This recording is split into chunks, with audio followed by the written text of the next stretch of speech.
Soyez tous salués dans le puissant nom de notre Seigneur Jésus. Comme je le dis toujours, les enseignements que je dispense, ce sont des enseignements qui vous permettront de grandir et de vraiment entrer dans la vie chrétienne. Maintenant, je voudrais poser une question à des personnes que je rencontre souvent qui disent qu'ils sont chrétiens. Entre vous et le Dieu que vous priez, qui doit prendre soin de l'autre? C'est une question qui est posée. J'aimerais avoir des réponses. Entre vous qui dites être chrétien et votre Dieu que vous priez, votre sujet d'adoration, parce que beaucoup disent qu'ils sont chrétiens, mais ils prient Dieu. Dieu là, ce n'est pas le nom d'une divinité. Dieu là, ça signifie sujet d'adoration. Alors vous, quand vous priez votre sujet d'adoration là, entre vous et votre sujet d'adoration, qui doit prendre soin de l'autre? Qui doit protéger l'autre? Qui doit garder l'autre? Dieu, c'est la divinité qui doit vous protéger, qui doit être celui qui vous couvre pour que rien de mal ne puisse vous arriver. C'est ça, non? Ok, d'accord. Maintenant, le Dieu que vous priez là, pourquoi vous prenez sa défense? Pourquoi c'est vous qui vous protégez vous-même alors que vous avez déjà une divinité dans votre vie? Vous adorez un Dieu, mais ce Dieu-là seulement, il est seulement bon pour l'adoration. Mais pour vous protéger là, il n'existe pas. Vous-même, vous vous protégez. Vous voyez une voiture avec des gens à l'intérieur, vous avez peur de monter. Oh, ceux-là, c'est sûr que ce sont des agresseurs. Non, je ne monte pas. Ça veut dire que vous-même, vous jugez déjà ce qui est bon pour vous ou pas. Vous avez oublié que Dieu a dit, Jésus-Christ a dit, que quand tu veux faire quelque chose, tout ce que vous voulez faire, faites-le par action de grâce d'abord. Action de grâce d'abord, après vous faites. Tu veux monter dans une voiture, tu fais ta prière et tu mets Jésus-Christ devant et tu montes. Ce qui va arriver là, si ça arrive, c'est lui qui l'a voulu. Parce que tu l'as déjà mis devant. Ne montez pas avant de le mettre devant. Priez d'abord dans votre cœur et mettez-le devant. Seigneur, je suis en train de prendre une voiture. Que ton sang précieux me couvre et que ta gloire soit manifeste encore aujourd'hui. Seigneur, protège-moi de tout mal et de tout danger parce que tu es mon Dieu. J'ai mis toute ma confiance en toi. Tu montes dans cette voiture. Rien de mal ne va t'arriver parce que tu l'as confessé que c'est lui qui est ton protecteur. Il va te protéger. Vous-même, vous voulez vous protéger. Vous voyez une voiture, les gens sont assis tranquillement à l'intérieur. Comme tu vois 2, 3 hommes, oh, si je monte là, c'est ceux qui vont m'enlever. Ils vont t'enlever pour t'amener où? Ton Dieu sera où pendant ce temps? Vous priez quel Dieu? Vous fatiguez les gens, faux chrétiens.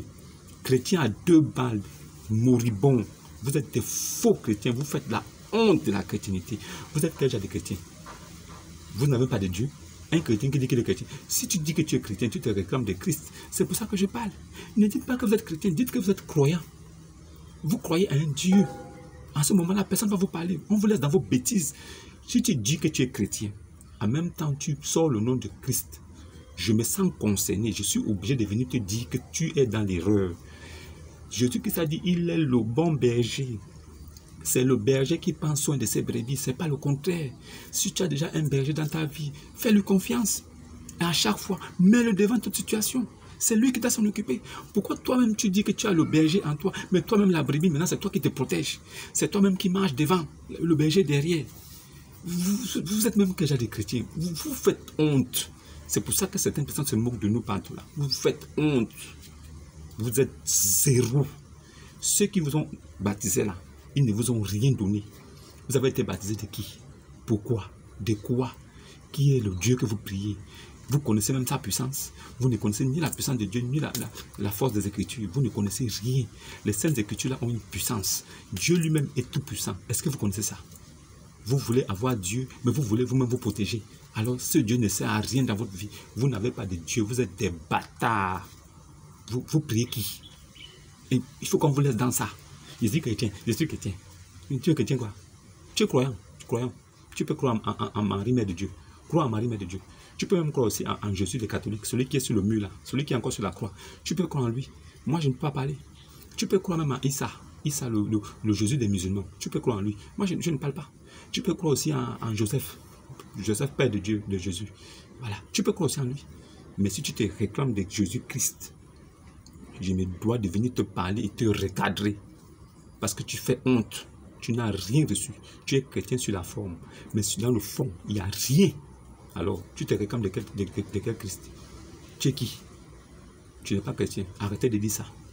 Arrêtez de dire ça. Si vous-même vous pensez que vous pouvez vous protéger, alors ne priez plus. Et ne dites plus jamais que vous êtes chrétien. Mais si vous pensez que vous êtes chrétien, alors mettez Jésus devant et priez-le à chaque fois que vous voulez faire quelque chose. Les apôtres ont été clairs. Paul a été clair. à chaque fois que vous voulez faire, que vous aurez envie de faire quelque chose, faites-le au nom de Jésus-Christ. Ça veut dire qu'à chaque fois que vous pouvez faire quelque chose, faites ça au nom de Jésus. Mettez d'abord Jésus devant et après faites. Ce qui vous arrivera là, ce sera sa volonté. Parce que c'est le bon berger. Si quelque chose, un malheur arrive à un homme sur la terre, c'est que c'est Dieu qui l'a voulu. Ce n'est pas un homme. Un homme ne peut pas vouloir te faire du mal et cela se fait. Si Dieu lui-même ne veut pas. Si Dieu veut, cela se fait. Voilà pourquoi Job a été tenté. Il a été dépouillé par le diable. Parce que le diable, ayant dit à Dieu que non, Job te respecte. C'est parce que Job te respecte que tu l'as béni. Et il te respecte parce que tu l'as béni. Si tu ne l'as pas béni, il ne t'aurait pas respecté. Qu'est-ce que Dieu a dit à Satan? Bon, ok, vas-y. Ne touche pas à sa vie, mais fais de lui ce que tu veux. Alors, le diable a dépouillé Job. Il l'a même rendu malade. Qu'est-ce qui s'est passé après? Job est resté fidèle. Il a continué à croire à Dieu. Même si dans son cœur il s'est fâché, mais il a cru en Dieu. Alors qu'est-ce que Dieu a fait? Dieu l'a multiplié sa bénédiction par 2, par 3. Il est devenu plus riche qu'avant. Mais parce que c'est Dieu qui permet. Ce qui arrive à l'homme, c'est Dieu qui permet. Alors si vous savez que votre Dieu que vous priez, c'est Jésus-Christ, si vous le priez avant de faire toute chose, avant de monter dans une voiture, vous le priez. Avant de prendre l'avion, vous le priez. Avant de prendre le bateau, vous le priez. Avant d'aller même faire des courses au marché, vous le priez. Avant de sortir de chez vous le matin, vous le priez. Alors ce qui va arriver après, c'est sa volonté. Ce n'est pas vous. Parce que c'est lui le bon berger. C'est lui qui prend soin de ses brebis. Dans le cas contraire, vous saurez que vous avez prié et si c'est venu, c'est lui qui a voulu, vous lui rendez grâce parce que tout ce qui arrive, de bon ou de mal à l'homme, il doit rendre grâce à Dieu. Alors arrêtez de penser que vous pouvez vous protéger vous-même. Croyez en Dieu, croyez en moi, croyez en ce que je vous dis, croyez en Jésus-Christ. Si vous croyez en lui, alors acceptez-le comme votre berger. Et s'il est votre berger, c'est lui qui doit prendre soin de vous et ce n'est pas le contraire. Shalom et à demain.